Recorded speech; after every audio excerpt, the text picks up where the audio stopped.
Hi, and welcome to my studio. This is Jim with Sketching with Jim, and I'm glad you could drop in today to check out my next sketch. For this one, I decided to do it in two videos, even though I sped it up 1.5 times, it just ended up being another 24-minute video, and I thought I'd split it into two parts, one with the actual drawing, and the other part with the application of the watercolor. So I'm back to drawing a nice little country cottage again. I found this picture online, and because of the shadows and the lighting and the subject, it inspired me to do a sketch. It's kind of neat when I'm recording this voiceover. It's getting cold here in Ontario, Canada, and raining, and a very drizzly, dull day outside. So doing a drawing like this with some nice bright sun and some shadows really brings the spirits up. So I hope it will for you as well. And maybe you'll give this one a try.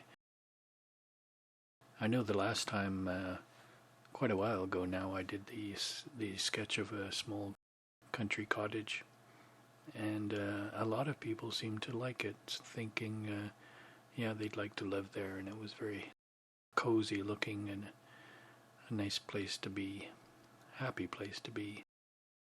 And that's the nice thing about art. It can convey emotions and feelings and thoughts and warm thoughts, and that's the kind of thing that is always nice to show in a drawing and have people feel good about it. So for this sketch, I decided to use the Jinhao 911 with an ultrafine nib. And holding it very lightly again, I'm just letting the nib glide over the surface of the paper. And even though this one doesn't flow as good as the Pilot Metropolitan, it still flows fairly well, and I can draw with a light touch. And for some reason I thought the fine line would give a nice light, airy feeling to the drawing. I mentioned about the shadows before, and this is something that is always good to look for in a subject. And in this case, the dark wall in the foreground really adds to the contrast between the foreground and the subject, but it sure helps to pinpoint the center of interest. And your eye just glides right into that little home. And the tree on the right-hand side too is quite dark for the most part. And with that and the other tree on the other side, even though it's not as dark, it does kind of frame the little house.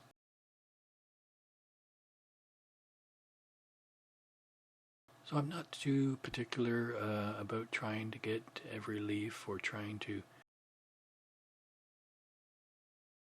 be exact to the picture when I draw. It's mainly a whole bunch of little squiggly lines, hoping that the final effect will look like leaves, bunches of leaves.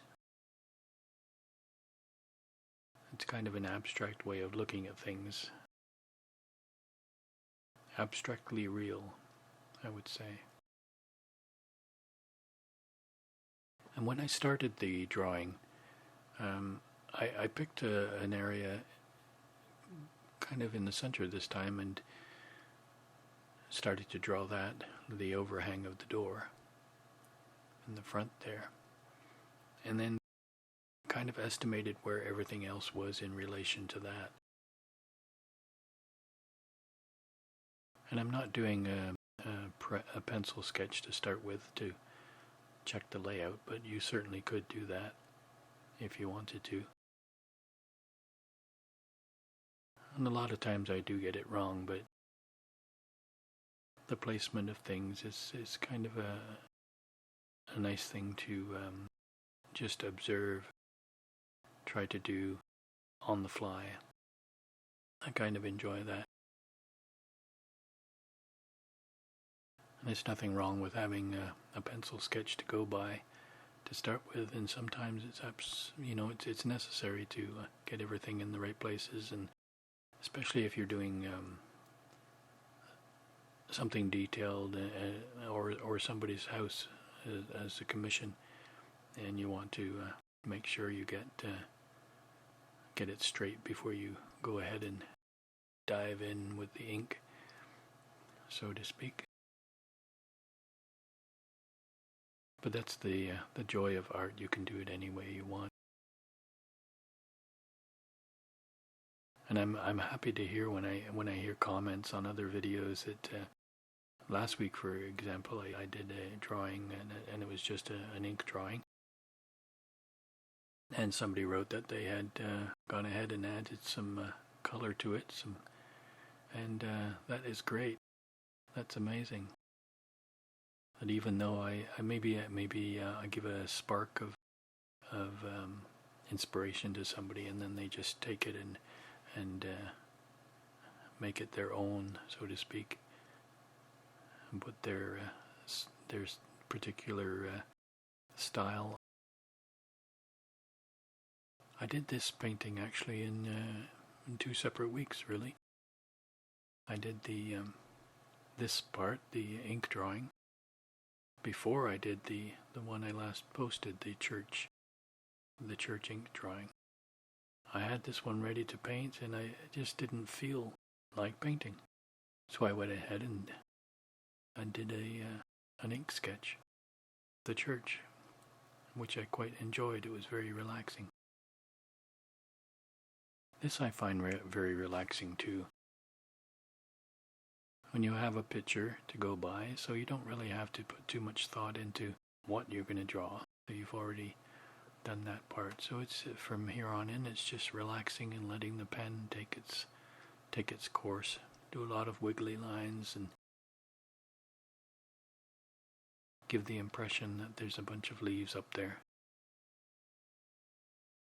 And I wondered, I haven't had too much feedback about the way I'm narrating and putting the music in at a different time. A couple of people have said the music kind of interfered with my voiceover. So I thought I'd try doing them separately, and maybe people don't need the music at all. Of course, you can always turn the sound off and watch the video.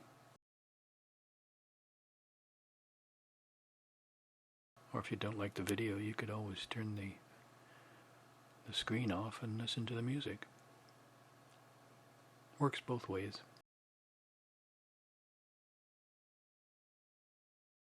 I still think it would be a good idea one day to have some kind of a place to share our art, because I've got so many viewers that say they're trying it, or they do other kinds of art,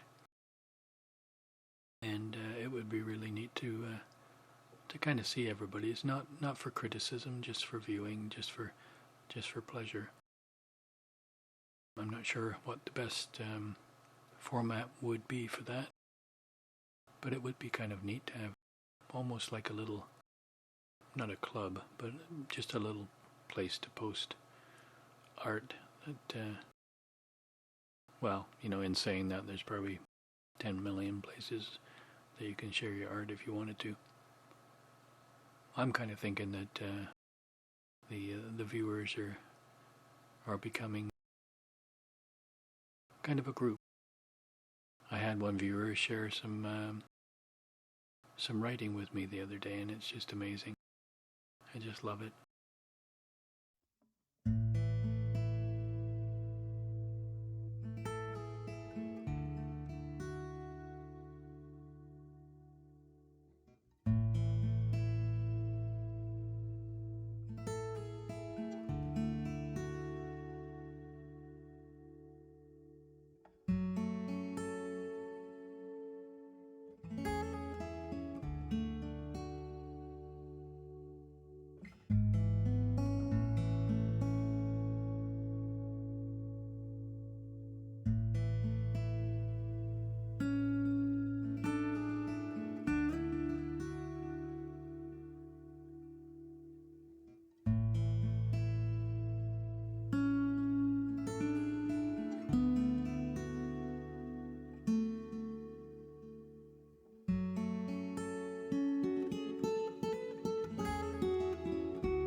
So as usual, after doing all the main outlines of things, I start with a little bit of texture and some of the shading to establish where the shadows are. To start with, I wasn't sure what to do with the roof, being a thatched roof, how to portray that. But I think these little lines and dots kind of show it.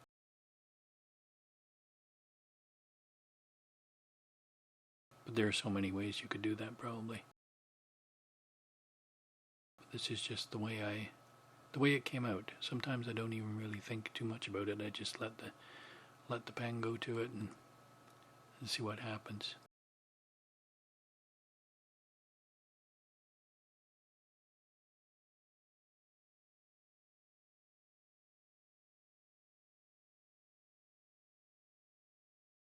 And this little tree here, this little bush is in shadow.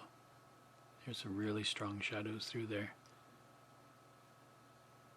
So I'm basically going around the scene, picking out where the shadowy areas are, the darkest areas,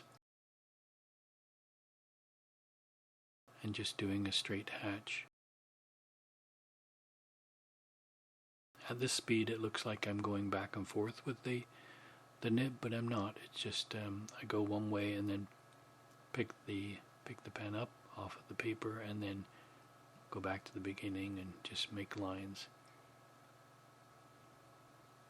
I'm sure everybody knows that. Everything about hatching, so I don't really need to explain that. But on the other hand, I don't really believe my drawings are tutorials, but if people do want kind of a slowed up version of how I'm doing the lines or whatever, let me know.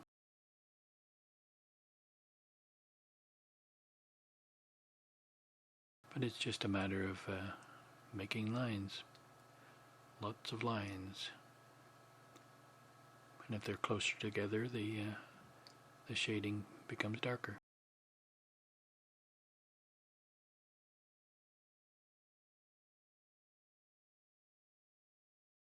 And a few lines different ways does make it a little bit more interesting rather than having all the lines going diagonally.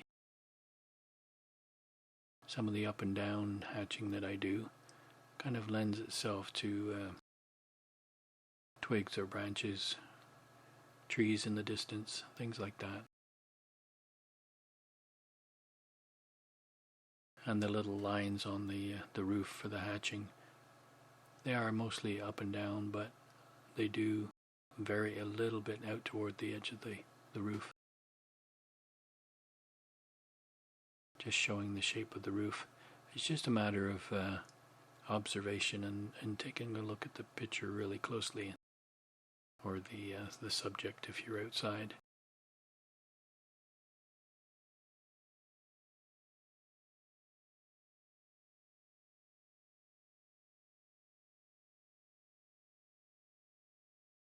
And I chose not to go right to the bottom of the page with the hatching of the shadows, just to give it kind of a vignette idea, I guess.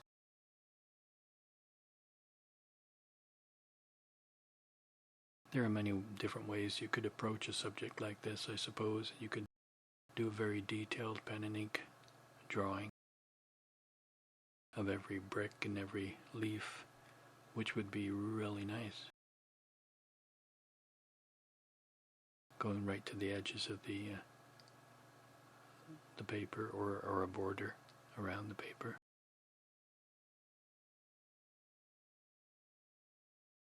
This is more of a sketchy style, I suppose.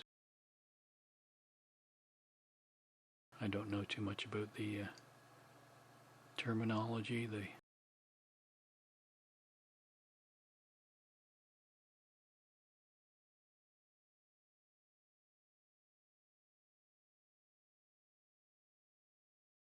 I try to go mostly with feeling and what feels right. Sometimes it works.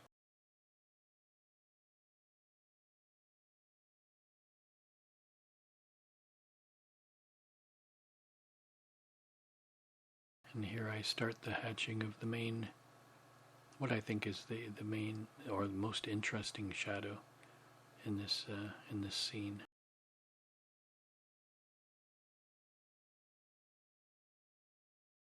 And as you'll see in the next video, I do paint over these areas, but this gives a good base for the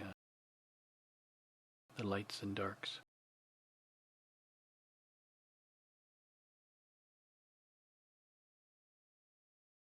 And depending on your preference, you could probably end at the end of this video and keep it as a pen and ink, which may very well be able to stand on its own. Anyway, I think I'll stop my babbling for a bit. I'll come back later and let you watch the video. Hope you enjoy.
Okay, I hope you enjoyed that.